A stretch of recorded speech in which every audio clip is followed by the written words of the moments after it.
I'm just a man on the internet looking to talk about relevant gaming topics to make some money! Let's get into the gaming news. Skip it up and down up. Hey everybody, have you heard about the Steam Deck before?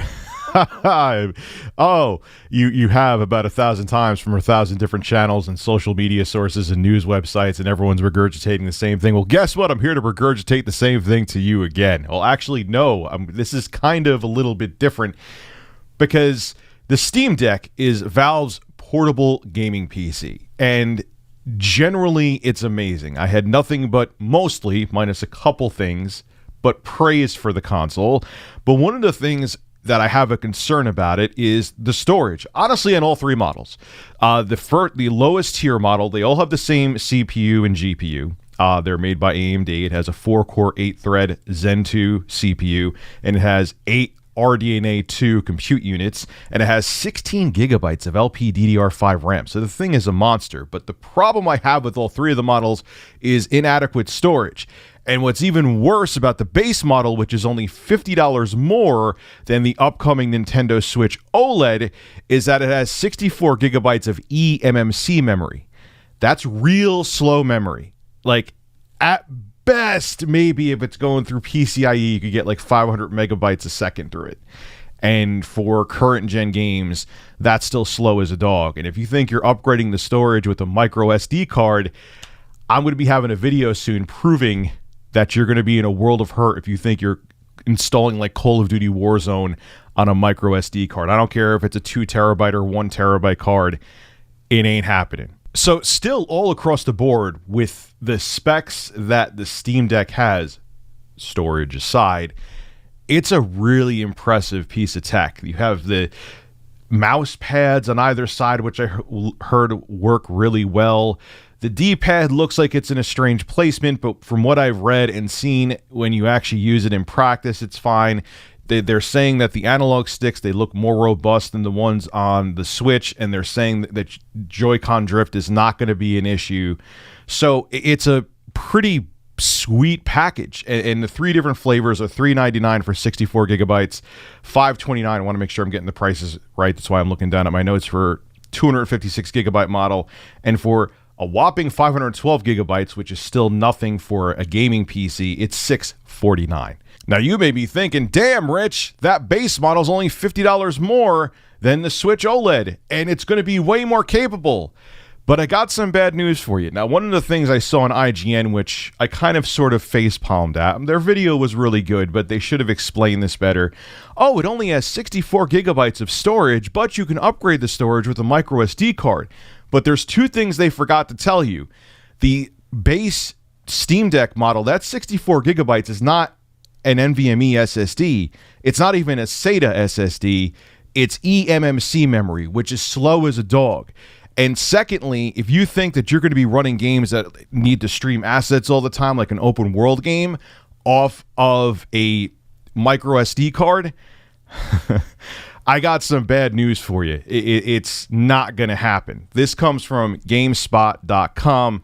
I'll read it to you, and then we will discuss. At a glance, the only differences between all three versions are the amount of internal storage you get. Starting at 64 gigabytes and going all the way up to 512 gigabytes, the difference is stark already. But what isn't clear without going into the Steam Deck's technical specifications is just how different the type of storage is that you're getting.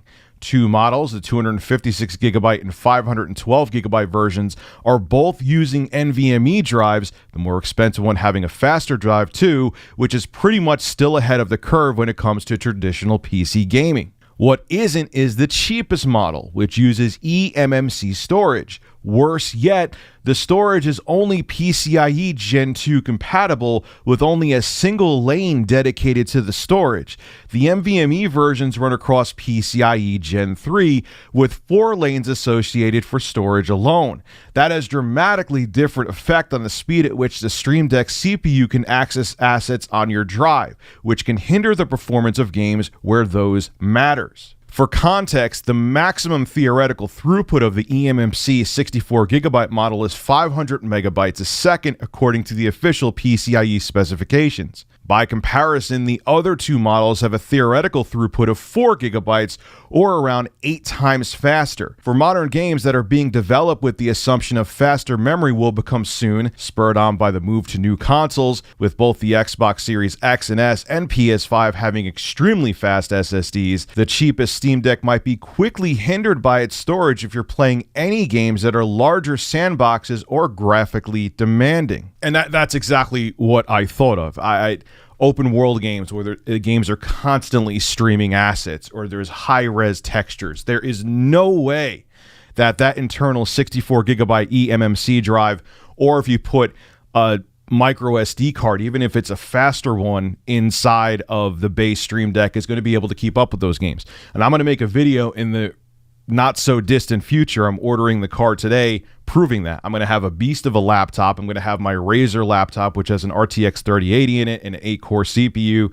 I'm going to hook up a micro SD card, a SanDisk card, either a 1 terabyte one or a 512 gigabyte one, install some games on there, and show you. Let's see what happens. Maybe even if the games aren't supposed to be officially supported on there, some will run okay, but we're going to do some real world tests and see what happens. But I could tell you from personal experience, I've used laptops, cheap laptops with eMMC storage. I've tried installing operating systems and games to micro SD cards, and some just flat out won't run. So it's kind of like if you buy the base Steam Deck, it's going to be like buying a Lamborghini without a gas tank. Sure, it may have a great engine, and technically it could go fast, but because there's no gas in the car, you can't even get it out of your driveway. So you may get the base Steam Deck, and it'll be a really pretty piece of kit, but except for like emulating older games, you may not be able to do too much with it. So keep that in mind when you're looking for a pre-order, or say like there's only the pre-orders left of the base model. It may not even, first off, 64 gigabytes, you can't even store one current gen game. And I know what Wario64 said on Twitter. He spoke to Valve, and there is an NVMe slot inside of the Steam Decks. However, it's not officially supported, and they say it's a pain in the ass to get to. So if you don't want to take out 6,000 screws or risk damaging the console, you're going to be stuck with that really slow and small amount of memory. So keep all that in mind, and I honestly can wholeheartedly say, don't buy the base model. And I'm going to make a video with using a micro SD card, installing games on it, PC games on it, to prove to you why. This is Rich of Review Tech USA signing out. Have a good one.